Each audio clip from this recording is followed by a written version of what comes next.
Actes. Chapitre 27. Lorsqu'il fut décidé que nous nous embarquerions pour l'Italie, on remit Paul et quelques autres prisonniers à un centenier de la cohorte Auguste, nommé Julius.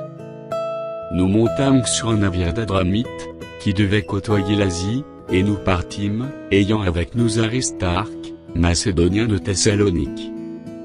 Le jour suivant, nous abordâmes à Sidon, et Julius, qui traitait Paul avec bienveillance, lui permit d'aller chez ses amis, et de recevoir leurs soins. Partis de là, nous longeâmes l'île de Chypre, parce que les vents étaient contraires. Après avoir traversé la mer, qui baigne la Cilicie et la Pamphylie, nous arrivâmes à Myra en Lycie. Et là, le centenier, ayant trouvé un navire d'Alexandrie, qui allait en Italie, nous y fit monter. Pendant plusieurs jours nous naviguâmes lentement, et ce ne fut pas sans difficulté, que nous atteignîmes la hauteur de Cnide, où le vent ne nous permit pas d'aborder.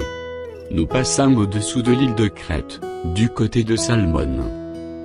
Nous la côtoyâmes avec peine, et nous arrivâmes à un lieu nommé Beauport, près duquel était la ville de Lasée. Un temps assez long s'était écoulé, et la navigation devenait dangereuse, car l'époque même du jeûne était déjà passée. C'est pourquoi Paul avertit les autres, en disant, « Ô homme, je vois que la navigation ne se fera pas sans péril, et sans beaucoup de dommages, non seulement pour la cargaison et pour le navire, mais encore pour nos personnes. » Le centenier écouta le pilote, et le patron du navire, plutôt que les paroles de Paul. Et comme le port n'était pas bon pour Hivernais, la plupart furent d'avis de le quitter pour tâcher d'atteindre Phénix, port de Crète qui regarde le sud-ouest et le nord-ouest, afin d'y passer l'hiver. Un léger vent du sud vint à souffler, et, se croyant maîtres de leur dessein, ils levèrent l'ancre et côtoyèrent de près l'île de Crète. Mais bientôt un vent impétueux, qu'on appelle Oraquilon, se déchaîna sur l'île. Le navire fut entraîné, sans pouvoir lutter contre le vent, et nous nous laissâmes aller à la dérive. Nous passâmes au-dessous d'une petite île nommée Clauda, et nous eûmes de la peine à nous rendre maîtres de la chaloupe. Après l'avoir hissée, on se servit des moyens de secours pour ceindre le navire, et, dans la crainte de tomber sur la Syrte, on abaissa les voiles. C'est ainsi qu'on se laissait emporter par le vent. Comme nous étions violemment battus par la tempête, le lendemain on jeta la cargaison à la mer, et le troisième jour nous y lançâmes de nos propres mains les agrès du navire. Le soleil et les étoiles ne parurent pas pendant plusieurs jours, et la tempête était si forte, que nous perdîmes enfin toute espérance de nous sauver. On n'avait pas mangé depuis longtemps. Alors Paul, se tenant au milieu d'eux, leur dit, « Ô homme, il fallait m'écouter et ne pas partir de Crète, afin d'éviter ce péril et ce dommage.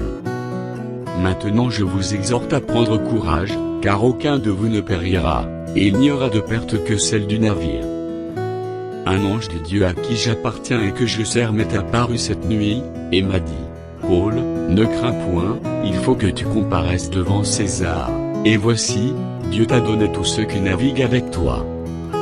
C'est pourquoi, ô homme, rassurez-vous, car j'ai cette confiance en Dieu, qu'il en sera comme il m'a été dit.